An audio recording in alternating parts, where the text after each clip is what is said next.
sila. Ayan. Ito talaga. Doon sila masaya. Oo, doon sila masaya sa pagiging single. Sana all. Sa pagiging single.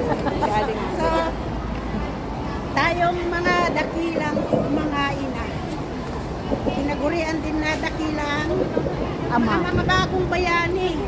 No? Mga bagong bayani. Dahil gaano man kahirap yung ano. Sino pa dito ang buo ang ano, mga may asawa, buo pa sila. Wow, marami pa sila. Pa siya.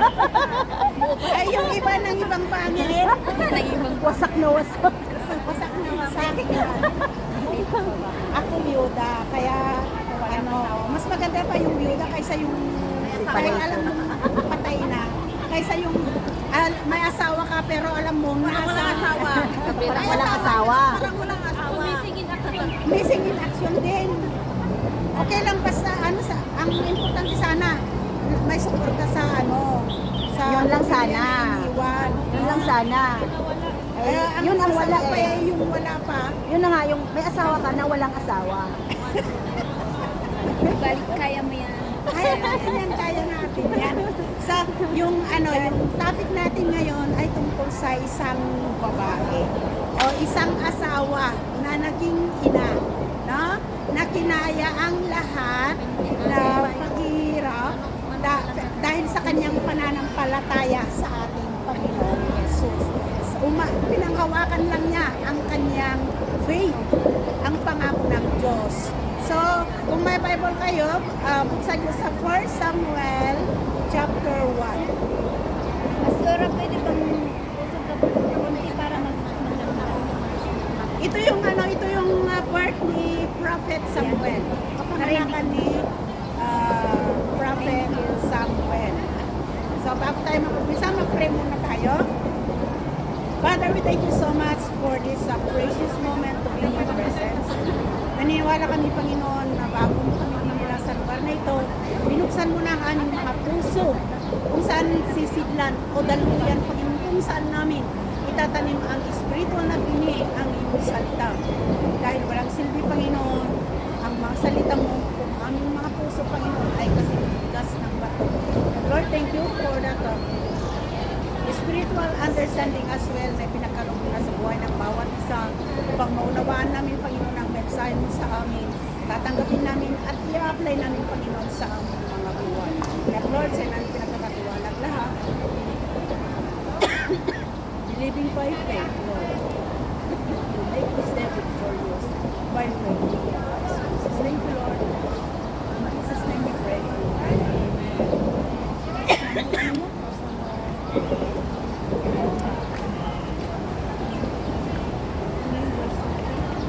First Samuel chapter 1. Tinala ko itong Tagalog.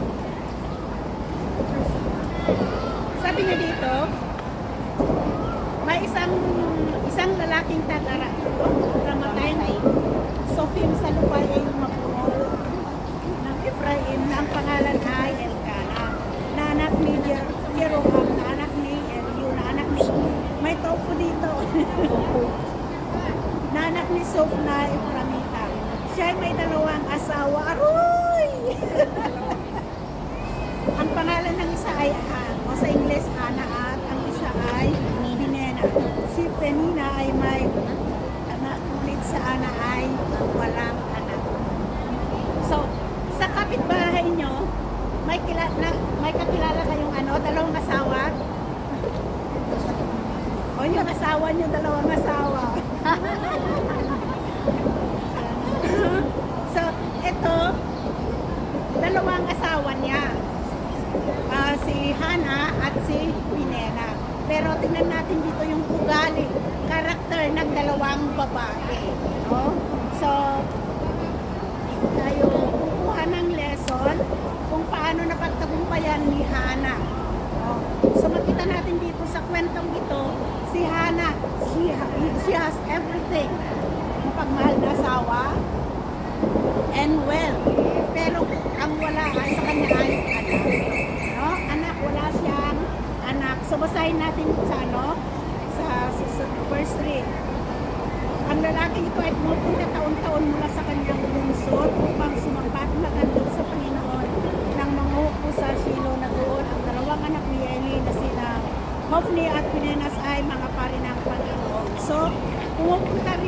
sa church. Ang sabi dito, year after year. So, sa isang taon, 3 beses silang pumupunta sa church. Kumbaga sa sanctuary nila noon. Kaya, we are blessed dahil anytime pwede tayong makipag-usap sa Diyos, di po ba? Sila noon may hindi basta-basta. So, in 1 year, 3 beses sila kumaakyat pupunta sa templo o sanctuary. So, kapag dumarating sa verse 4, kapag dumarating ang araw, si Elkanah ay naghahandog, kanyang binibigyan ng mga bahagi si Pinena. Ito yung pangalawa niyang asawa, isa niyang asawa ng kanyang Pinena na kanyang asawa at ang lahat ng kanyang mga anak na lalaki at babae.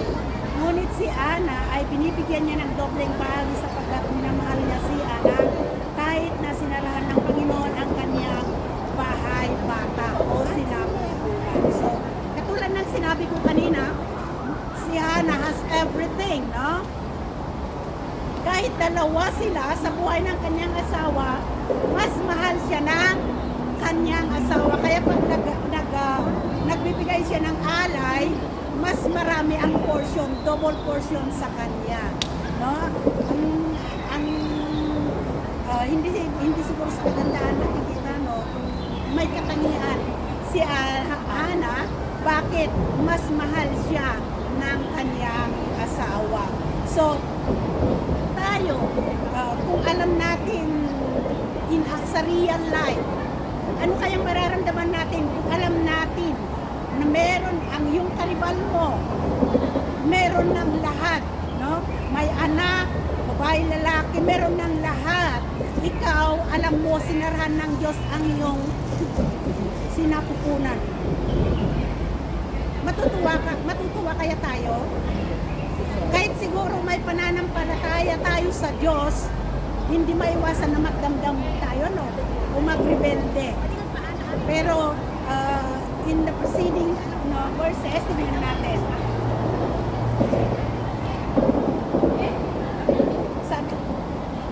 Sa verse 6, siya ay labis na ginagalit ng kanyang kaagaw upang inisin siya sapagkat sinarahan ng Panginoon ang kanyang bahay bata. Sa 7, gayon ang nangyayari taon-taon tuwing pupunta siya sa bahay ng Panginoon ay ginagalit niya si Hana, kaya si Hana ay tumangis at ayaw kumain.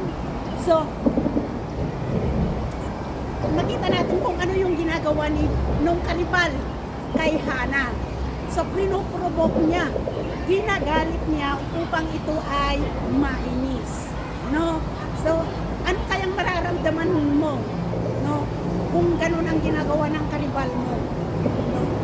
So, sa buhay natin, kahit marami tayong alam sa salita ng Diyos, kahit tayo kalalim sa pananampalataya, kaya natin palampasin.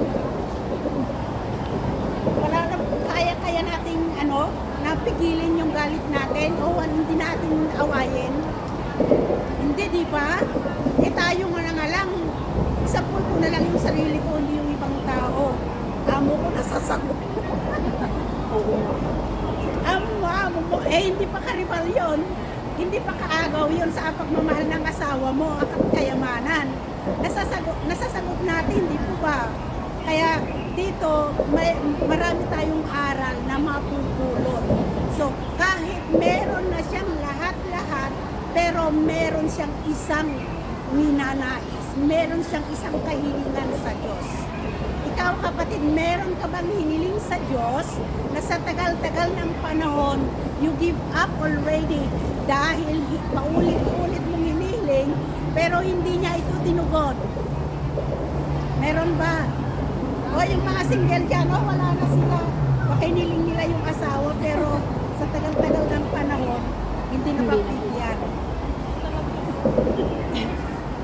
Di ba marami tayong mga kailan, kahit sa relasyon natin, sa asawa na lang natin, siguro iniluhod na rin natin na magbago na siya, maging responsible na asawa, kahit marami ka nang pakiusap sa kanya, oo, pakikinig ko, oo, magbabago na ako, hindi na ako inom, hindi na ako makikipagbarkada, hindi ko na sila unahin. isang araw lang o siguro naman matagal na yung isang linggo, babalik na naman sa dati. O nandiyan na naman. Ang pangako mo sa sarili mo, magtitimpi ka, huwag mong aawayin para hindi na siya babalik kung sino siya dati, ikaw nang mag-a-adjust. Pero ginawa mo na ang lahat, wala pa rin, no? Ang dami ng luha na inubos mo, ganun pa rin. Walang pagbabago. Kaya, nasasagat pa rin tayo, Kahit nagbabasa ka ng salita ng Diyos, natatamnan tayo lagi ng salita ng Diyos, dumarating yung time na ilalabas natin yung galit, yung emotion, di ba? Pero si Hana, anong ginawa niya? No? Kahit ganun ang ginagawa ng kanyang karibal, hindi natin nakita na sumagot, nakipag-away. So, dito, yung unang points na mapupulot natin, Hana never give up her rights. Kahit ginagalit siya ng kanyang karibal, hindi niya isumuko ang kanyang karapatan bilang isang asawa. Eh kung yung karibal mo gagalitin ka, di ba nangyayari sa ngayon, pinapamigay, isinusuko mo yung rights mo, kahit ikaw yung tunay na asawa at kabit lang yun, di ba nag-give up yung asawa? Pinagsawaan ko na yan. Sa'yo na yan, di ba? Sa'yo naman. Sa'yo naman. Yung cross na pinasan ko, ikaw naman yun ang papasan. Ang pasa-pasa lang. Pero siya hindi eh. Hindi niya i-give up yung kanyang karapatan bilang asawa. Dahil ramdam niya kung gaano siya kamahal ng kanyang asawa. No? Kaya kung alam mong para sa'yo, ay, ipaglaban mo.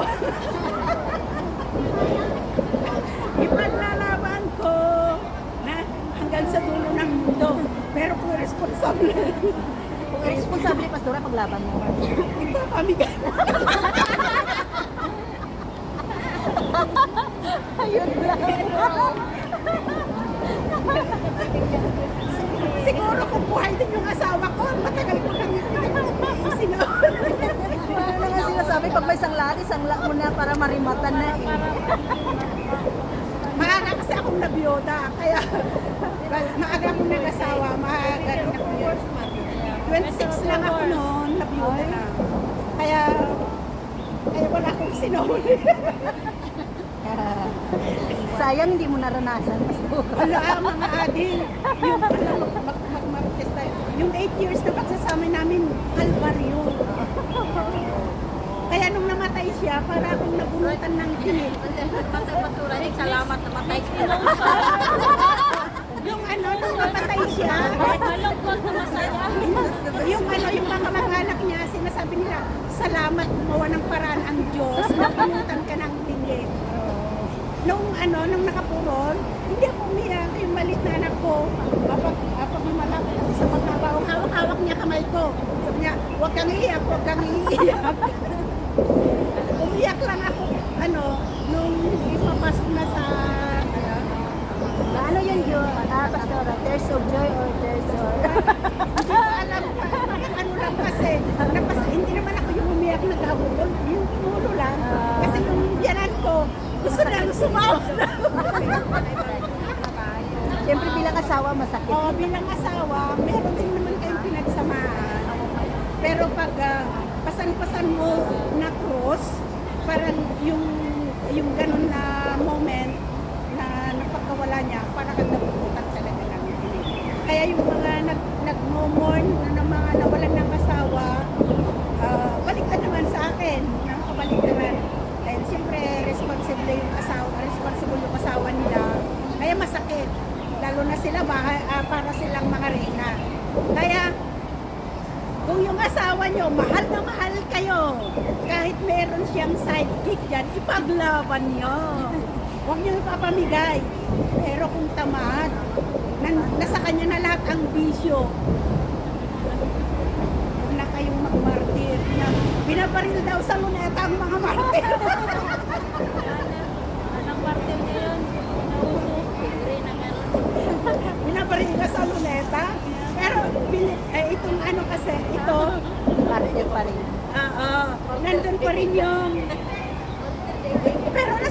nasaktan siya. Pero hindi siya lumaban, no? Dahil alam niya, nasa kanya ang Diyos. Nasa, yung asawa niya, yung panig ng asawa, nasa kanya. Wala sa kanyang karibal. So, tayo, sino ang we are the bride, a bridesmaid. Sino ang natin, husband natin? Si Jesus, di ba? Kaya nga, malakas din yung natin dahil alam natin na bilang mananampalataya, bilang anak ng Diyos, ang sign ng Diyos ay nasa atin. Diba? So, nakita natin sa mensahe nito, sa lesson sa message natin na ito, kung nakikita ng kaaway na matatag ka sa pananampalataya mo, malalim ka, at yung faith mo talagang nasa Diyos lamang, nasa iyo na ang lahat, ang kaaway, si Satanas, hindi yan uupo sa gilid at panonoorin ka lang na aakyat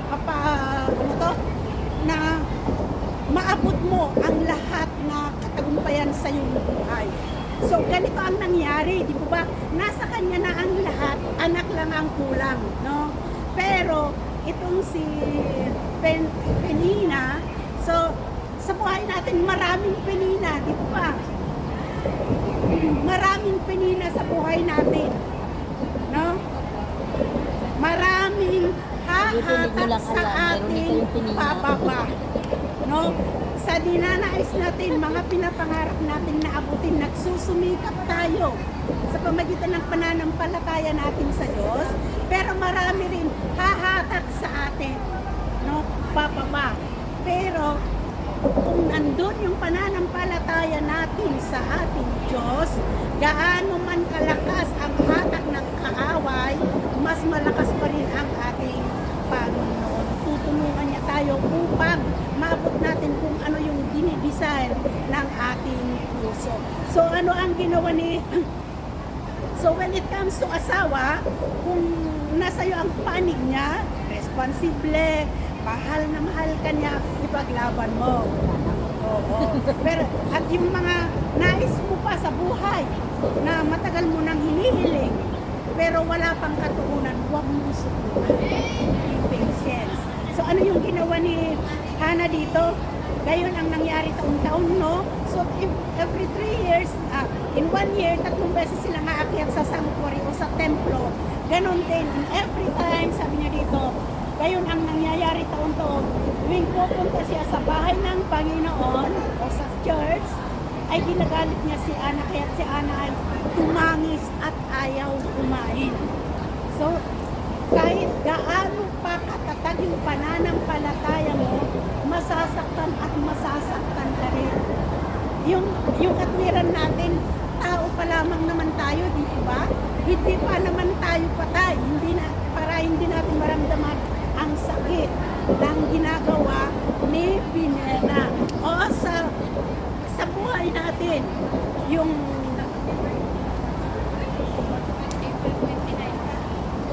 pag-abroad na lang natin, di ba isang goal na natin yun? Isang pangarap na rin natin yun para mairaos natin, mabigyan natin ng magandang kinabukasan ng ating mga anak. Pero sa pag-a-apply natin, maraming mga Pinena, di ba? May nagdi-discourage sa'yo o finances. Wala tayong pagkukunan ng ganito. Pero nagpuso pa rin tayo. Hindi tayo sumuko. Diba, mahirap mag-press yung bagong dating. Ang hirap papunta na lang sa agency, diba? Medical, kung ano-ano. On the way, para maabot mo o matuloy ka na makapag-abroad para yung plano mo, ambisyon mo na mabigyan ng magandang kinabukasan ang pamilya, ang anak mo, nandun yung mga obstacles, hindrances, mga trials and problems. Pero, nag-go ka pa rin, di ba? Nag-go ka pa rin. So, praise God, nandito ka. Welcome. Welcome po bilang bilang ka sa bagong bayan. bagong bayani, marami tayong mararanasan. So, napagtagumpayan mo na yung Isang stage. nag-success ka na, nakalipad ka na dito. So, step by step. So, sabi nga, God make a way na kapunta ka dito. Gagawa rin ng Panginoon para ma-pursue mo yung goal mo pa, yung ambition mo, yung desire ng puso mo. Kaya, go lang tayo. So, sabi, right? So, nasasaktan man tayo, anong gagawin natin dito?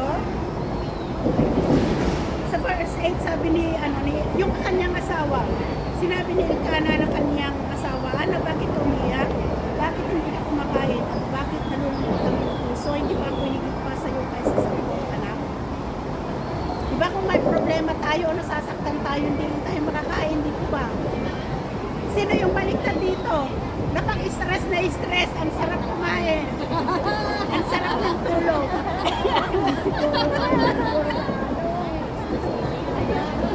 Ang sarap ng tulog, ang sarap ng kain. Di ba? Pag down na down ka na, nasasaktan ka na, ang dami ka ng problema, yung iba hindi makakain. Dahil yung isusuko mo yung pagkain parang bumabara dito. Diba? Kaya yung iba nangangayayat. Baliktad naman yung iba, yung stress, tumataba. Dahil sa pagkain nila, pinupuos yung yung galit.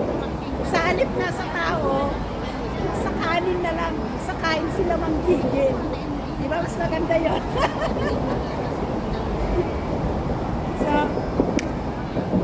ano kayang ginagawa ni Pinena sa ginagalit niya siguro, tinatawanan niya, baog, ganun siguro, Kasi baog nga, ganun siguro lagi niyang inaasa. Pero, dahil sa kanyang pananampalataya sa Diyos, iniiyak na lang niya ito. No? So, kaya natin, na sa bawat pagsubok, bawat pasakit, no? O nanggaling sa kaaway natin, kaya natin iiyak na lang sa Diyos. Iiyak kaya. O kaya natin. Kasi kaya na inaaral natin ito para dito tayo kumuha ng lesson. Iiyak na lang natin, huwag tayong mang-away. Kung tao yung nang-aaway sa atin ng ginagalit, pinupulok tayo para lumaban, kita natin kung yung lagi natin sinasabi yung fruit of the Holy Spirit, love, joy, peace, gentleness, kindness, nandun yung long suffering, yung patience, no? Ay yung nakakontrol mo yung emotion mo para hindi ka magalit. At kung nanay kasi kaya sabi niya, love covers the multitude of sin. Kaya ito yung number 1 sa fruit of the Holy Spirit. Sabi niya, love covers the multitude of sin. Ang love, ang pagmamahal, pinapawi ang lahat ng kasalanan. So yung galit, pagmumura, di ba kasalanan yun? So pinapapawi niya. Kung mananaig ang love sa buhay natin, papawiin niya lahat yun. Yung sama ng loob mo, discouragement, galit, unforgiveness, lahat-lahat nandiyan yung bitterness, yung puso mo pariya, papawiin niya yun, no? Dahil ang love, ang siyang mananatili sa buhay natin. So, hindi pa higit pa sa iyo kaysa 10 anak. Tumindig si Ana pagkatapos na sila yung nakakain at makain mo sa filo ng sirkeli na pare na po. So, sa verse 11, siya ay gumawa ng ganitong panata o Panginoon. So, makita natin dito na sa pamagitan ng pakikipag-usap sa Diyos, doon ibinubuhos ni Hana ang kanyang, sabihin na lang natin yung pain, no? Yung galit, yung discouragement, pain sa Diyos, no? Sa atin, si Hana ay labis na napagawag at nanalangin sa Panginoon. So, ganun din sana tayo, na sa bawat pagsubok na darating sa ating buhay, kneel down to God, no? Sa halip na hayaan natin yung galit ibabaw sa buhay natin. Come, kneel before God. No? Talk to God. Sa Kanya natin ibubuhos. Iiyak natin ang ating mga galit. Sabi nga dito, sa 11 siya gumawa ng ganitong panataw, Panginoon ng mga hukbo. Kung tunay na iyong titignan ang pagkurusan na iyong lingkod at alalahanin ako at hindi kalilimutan ang iyong lingkod, kundi yung pagkakaloban ng iyong lingkod ng anak na lalaki, aking ibibigay siya sa Panginoon sa lahat ng mga araw ng kanyang buhay at walang pang-ahit na daraan sa kanyang ulo. So yung una, Hannah, never give up her right. Ito sa pangalawa na ano natin, he never give up praying. No? So, kahit ilang taon na walang katugunan ang kanyang kahilingan na magkaroon ng anak na lalaki, hindi siya sumuko. Dahil yun lang ang kanyang hinihiling, isang anak na lalaki. So, tayo, madali tayong sumuko, di ba? Yung kung may hiniling tayo ngayon, hindi binigay ng Diyos, di ba sumusuko na tayo?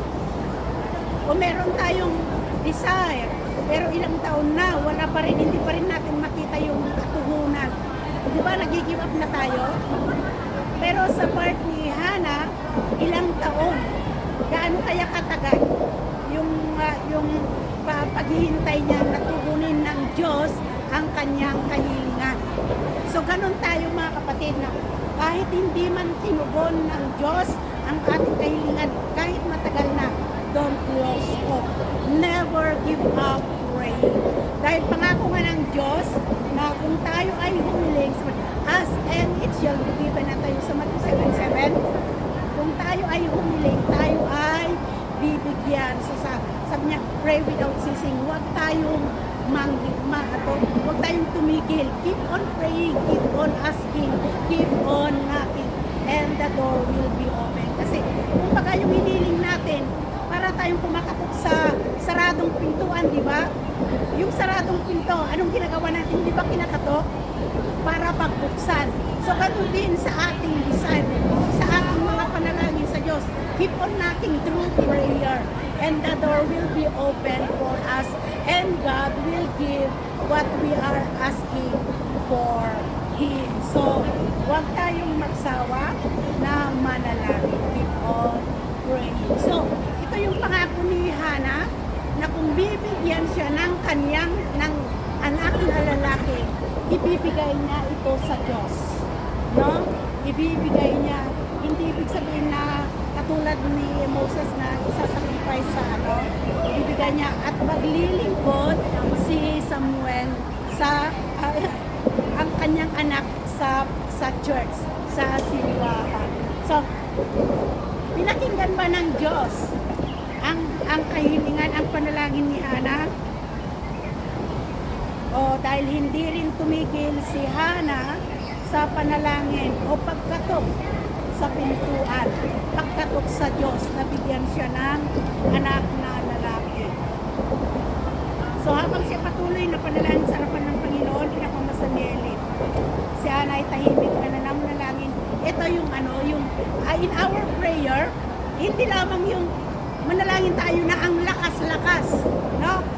Kasi minsan tinuturuan tayo na manalangin na be specific, lakasan natin para marinig ng Diyos. Pero sa part ni Hannah, paano siya nanalangin dito? Sabi niya, si Hannah ay tahimik na nanalangin, tanging ang kanyang mga labi ang gumagalaw. Ngunit ang kanyang tinig ay hindi naririnig, kaya inakala ni Eli na siya ay lasing. Yung pag manalangin tayo, yung pag-iyak, yung kahit nag-murmur lang, at kahit yung iyak mo natin, sabi nga, our tears sinasalo ng Diyos, inilagay sa bottle, and turn it into blessing. So pag manalangin tayo sa Diyos, kahit tumuhod ka, nandyan ka, iiyak mo. No? Yung nararamdaman mo, cry out to God. Naririnig ng Diyos, yung pag-higit mo, nakikita niya. Kaya, how can God sees, yung knows what you are, yung pinapasan mo, Because we always said, God never leave us. Kasi nasa atin yan, di ba? Ang salita na nasa atin ay Diyos. So, alam ng Diyos kung ano yung nararamdaman mo. Hindi mo man isigaw kung ano yung kahilingan mo o yung nararamdaman mo, God knows and sees it. So, ang kailangan dito talaga is our heart. Humble heart. Kneel. Pag sabi kasi mag-kneel tayo, humility yun. Kaya pag humiling tayo, pag manalangin tayo, kailangan talaga yung pagpapakumbaba. Yung i-rely natin lahat sa Diyos na we can do nothing, we cannot achieve anything, we cannot pursue our goal, we cannot overcome our trials, our problems without the help of God. No? Kaya pag sarili lang natin talaga, wala tayong magagawa. No? Ito na lang, sarado yung bahay bata. Ang room mo, kaya mo ba? So only God can open it. What He closed, it's only God can open it. Ganon din yung opportunity sa buhay natin. Pag alam mo na sarado yung opportunity sa'yo, huwag kang mawalan ng pag-asa. No? Because God is there. He knows your needs. He knows your situations. He hears what you are asking for Him, and He will give it in due time. Kasi dito sa sa case ni Hannah, di ba hindi agad-agad? It takes years. So, same din sa buhay natin. No? Matagal man, ilang taon man yung hinihiling natin, darating din yung time, God will grant all what you have asked Him in your life. Pero yung asawa, wala.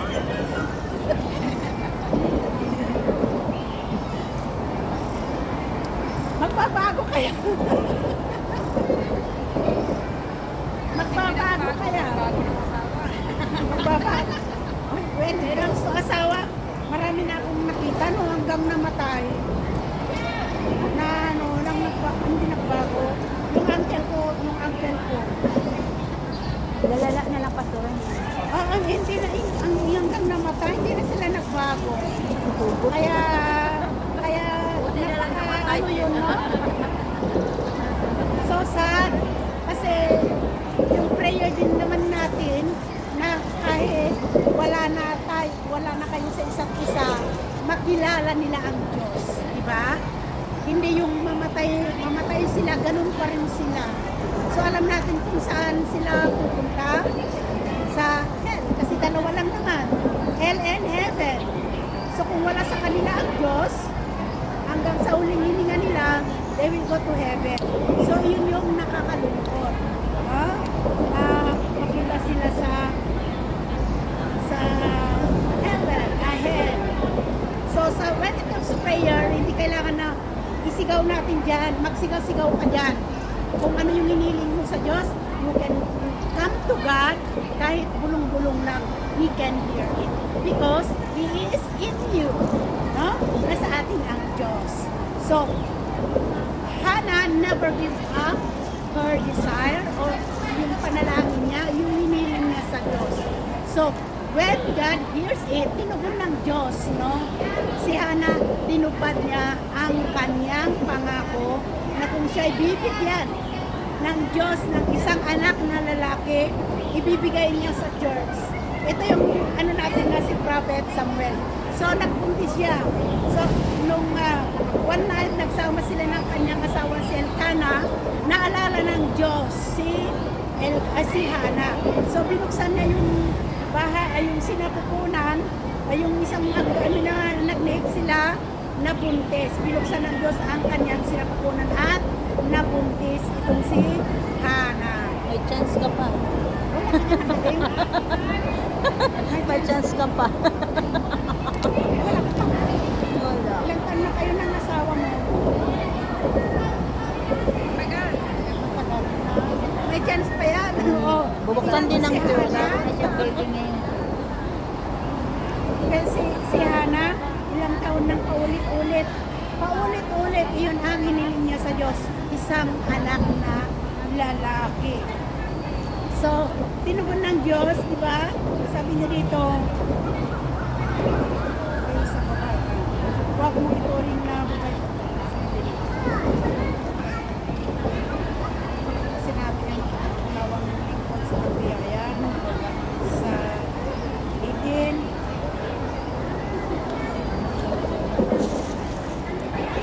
So, sa 19, sa 19, kinumagahan maga silang pumangon at sumamba sa Panginoon pagkatapos ay umuwi sa kanilang bahay sa ramat na kilala ni ito yung they sleep together na kaya sawat inalala siya ng Panginoon.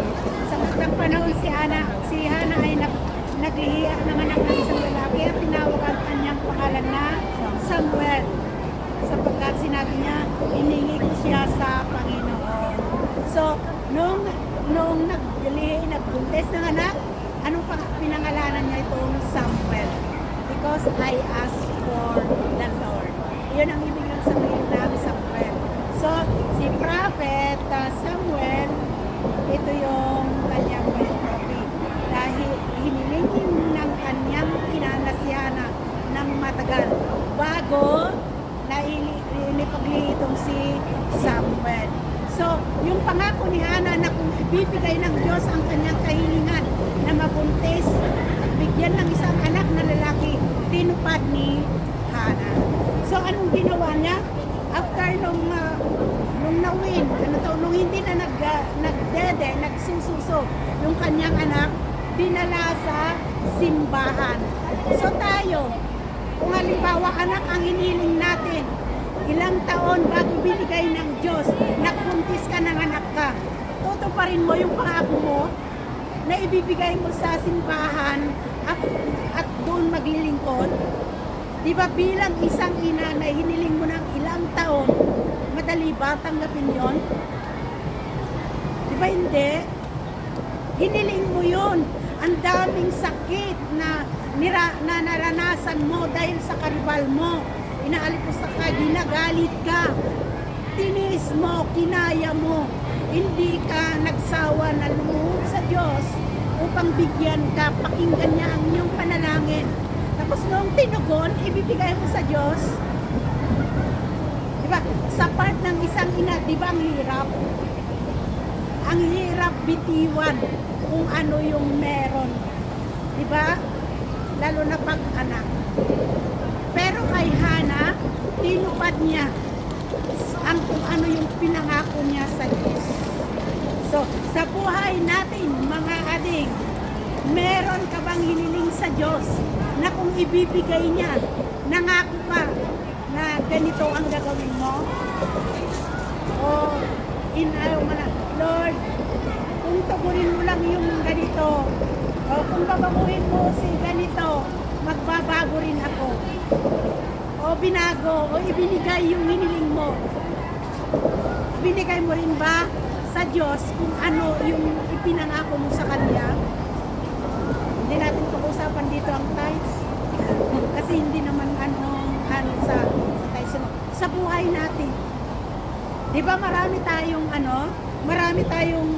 kumbaga, idinidil minsan sa Diyos. Sa buhay ko ganito, yung mag-ano muna. Kasi galing ako ng Taiwan. 8 years din ako sa Taiwan. Pero takot kasi ako pumunta dito sa Hong Kong noon dahil napabalitan ko yung termination. Nagdeterminate na lang sila na walang kadahilanan, gano'n. So, at sa Taiwan, doon din ako natuto ng gawain sa mundo. Tumatakas ako. Kahit nag-church ako, tumatakas ako. Tinatakasan ko yung mga alaga ko, mag-disco. Kasi malapit yung discoan sa akin. Adik ako sa pocketbook. Kahit tanghaling tapat, hindi ko day off. Iwan ko yung mga alaga ko. Magbabike ako, yan layo kaya yung bilihan ng pocketbook. Bibili ako ng pocketbook. Doon ako na-addict. Na-addict sa pakikipagbulahan sa kung sino-sino. Bata pa naman ako noon. Umagang na biyuda. No? Na di ka naman nakipagkita kahit cellphone. Doon din ako nag-upos ng ang daming umuubos sa pera sa Facebook, ay sa Bucketbook, kasi wala pang ano noon, wala pang internet na Facebook at Messenger, sa tawag-tawag. No? Kaya nung sabi ng agency kasi mag-change name sana ako ulit nun sa Taiwan, sabi na mahirap na kasi 2 beses ka lang nag-change name, mag-Hong Kong ka na lang. So ang pangako ko noon sa Diyos, Lord, bigyan mo lamang ako ng chance makapag-Hong Kong. Bibitiwan ko na lahat, iiwanan ko kung ano yung ginagawa ko sa Taiwan. Hindi na ako magpo-focus sa Facebook ay sa Bucketbook, kundi sa'yo na. At kung ano yung ibibigay mong amo, kakayanin ko. Sabi ko, grabe naman ang Diyos, tumugon. Yung binigay niyang amo ko, grabe. Pangako ko sa Diyos eh. Dinaisin mo eh. Sabi ko, kahit gaano man, ano man yung pagsubok, ano man yung trabaho amo, kakayanin ko, titiisin ko, wag lamang akong, wag ko lamang maranasan yung termination. Alam, grabe. Ganun nga ang nangyari. Yung amo ko, grabe. Binibilang hanggang itlog yung isang mamarkahan yung mga dried na abalon, dried na shrimp, ilalagay sa sungkot kung ilan ang braso, makikita mo na lang may number.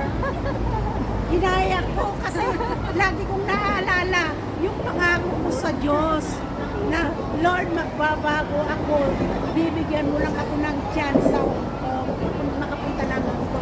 Lahat. Kaya yung pagdidisco, totally, kinalimutan ko na.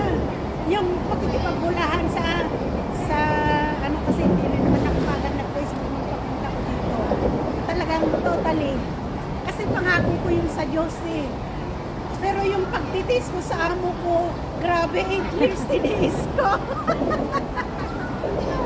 Tapos nung hindi ko na kaya, Lord, i-break ko na yan. Break the contract. So, 8 years. Dahil pangako ko, tutuparin ko. Yun kasi yung vow ko sa Diyos eh. So, binigyan niya ako ng chance. So, lahat na sabi ko, magbabago na ako, na iiwanan ko yung ganito, iniwan ko. Dahil, ang bata ko kasi, 29 ako, 26 ako na biyuda, 29 ako nag-abroad, di feeling dalaga, no? Saka hindi ko naranasan yung pagiging dalaga nung siyempre maaga, 18, 19 ang asawa. So, sa Taiwan ang daming tukso. Sinong nag-Taiwan dito? Ayun. Yan mo yan. Ang daming tukso. Eh, bata ako noon. Eh, pag first time mong arjud ka, yung magsipil, ano malagay mo? Na chinchanso. O, diba? Yan pa tayo noon. Kaya, lapitin na kahit isang beses, isang buwan ng deho, nagagawa mong tumakas. Dahil nakakalimutan mo na nga, eh, naano ka na sa mundo. No? So, ganon yung, kung may pangako tayo sa Diyos, na kung ibibigay niya yung hiniling mo, tutuparin natin. So, katulad ni Hana, no? Sabi niya, kung bibigyan mo sa akin, bibigyan mo ako ng anak, ibibigay ko sa'yo at maglilingkod siya sa'yo. So, tinupad niya yon. Kahit gaano kasakit sa isang ina, no? Ibibigay.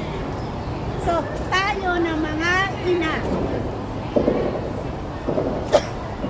para matupad din lang yung desire natin, yung ninanais natin na mabigyan ng magandang kinabukasan ang ating mga anak. Di ba hiniling din natin sa Diyos? Lord, provide everything na pangangailangan ko, financial, higit sa lahat. Kasi kung mayroon tayo sa Pilipinas, hindi naman tayo maka-abroad, di ba? Kaya bangan na lang yung sinasabi na ang lawak ng lupa, nalala ganito, pero nandito nagkukuskus ng kubeta. No? So, binigyan tayo ng chance ng Diyos, dinala dito. Sa mga maliliit na anak, ay may mga anak na iniwan na maliliit. ba ang sakit? Para sa atin na mga ina, masakit para sa atin na iwanan natin ang mga baby. Maliliit na mga anak natin. Anong nararamdaman natin noon? Di ba umiiyak tayo?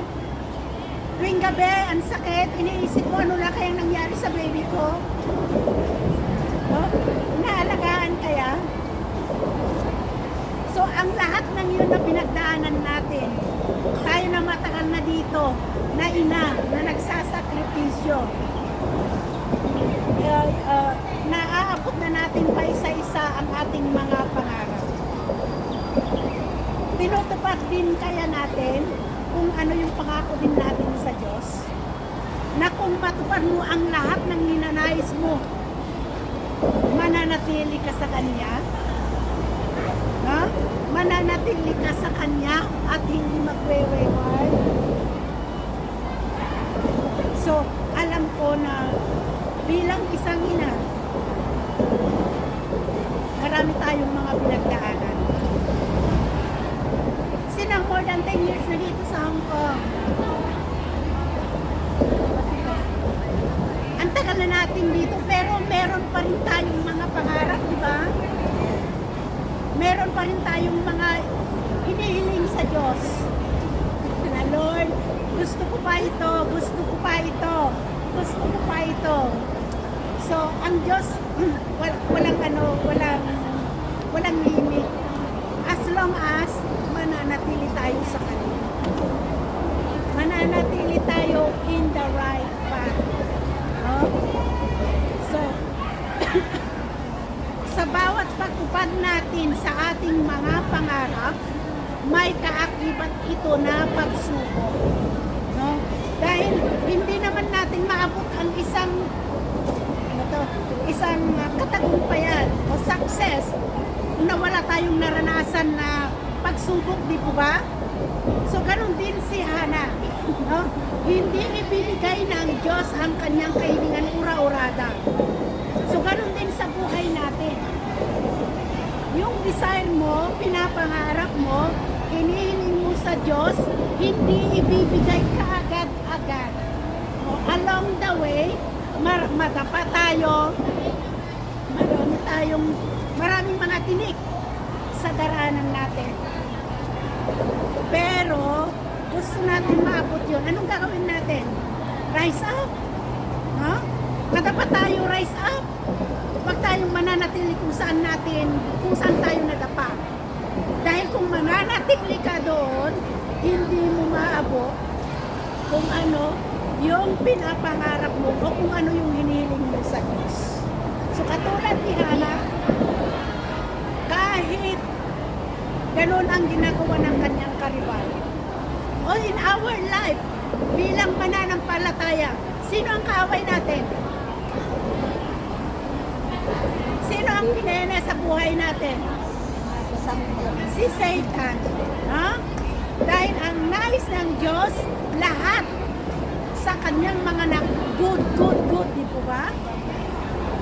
Pero kung nakikita ng kaaway na nagsusumikap ka, lumakad ayon sa kalooban ng Diyos, ang kaaway, si Satan, magpapadala ng pinena o disaster o problema sa iyo. Kung hindi man tao, sitwasyon. No? Diba? Ang daming mga lingkod ng Diyos, successful sa lahat ng bagay. Pero when it comes to marriage, ito ang kahinaan. No? Kaya, kahit alam mo na gaano ka na katatag, ilang taon ka nang naglilingkod sa Diyos, meron at meron pa rin gagawin ng kaaway, mas na butas upang ikaw ay i-distract o sirain. Pero nasa atin na yun, di ba? Kung paano tayo lumakad ng maluwi. Tandaan natin mga ating, lalong-lalo na tayong mga ina, no? Hindi natin kayang abutin ang lahat ng minimiti o hindi pagkakaloob ng Diyos ang kanyang mga kahilingan kung tayo ay nasa ganun na lahat. Kung nasa tama tayo, lahat ng hihilingin natin sa Diyos, ipagkakaloob. So, habang tumatagal tayo sa abroad, dumadami din yung kahilingan natin sa Diyos. Kung makapagsalita ng Diyos, anak, hindi ka ba napapagod sa kahiling sa akin? Uwi ka na! Uwi ka na para makasama mo na yung pamilya mo. So, dahil Mother's Day ngayon, at marami tayong mga sinakripisyo na mga ina, lalong-lalo na yung pag-iwan natin sa ating mga anak.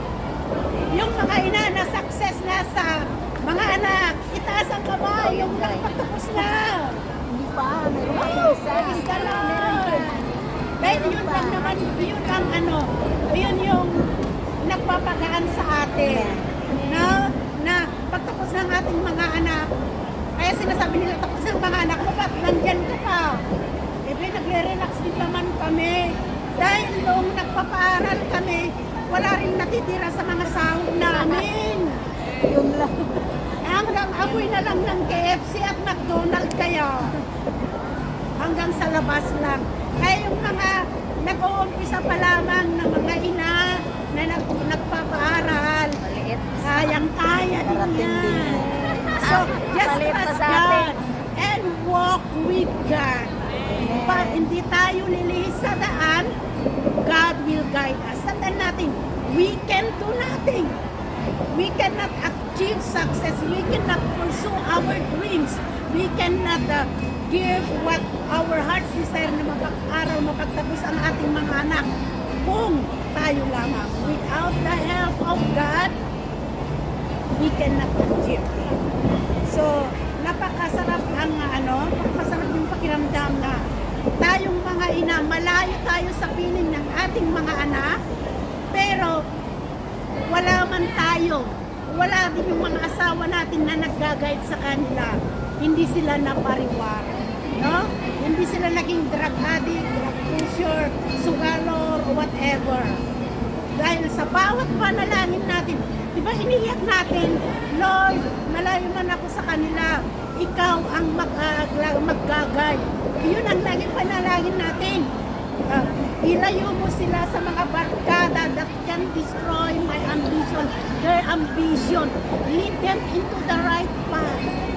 Yun lagi, di po ba? At napakasaya natin nung nakita na natin na nakapagtapos sila, nalaman mo wala silang mga bisyo. Bilang isang ina na nagsakripisyo, di ba ang gaan-gaan? Ang sarap. So, we encourage sa mga ina dito, mga young na ina, maabot din ninyo. So, along the way, katulad ng sinabi ko, along the way, para ma-pursue natin, makamtan natin yung gatong ng tagumpay, maraming mga tinik, mabato yung lalakaran natin. So, ang gawin natin is kapit lang tayo sa Panginoon, kapit tayo sa kanyang pangako. Huwag tayong mag-depend o mag-rely sa sarili nating kakayahan, but rely on God's alone. At makikita natin ang katagumpayan. So, yun lang yung natin sa atin na Mother's Day bilang isang ina, kayang-kaya natin yan. Iiyak lang natin. Iyak mo lang. Huwag kang mangaway. Cry out to the Lord.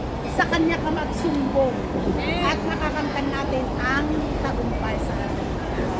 Uli, Happy Mother's Day, mga ate!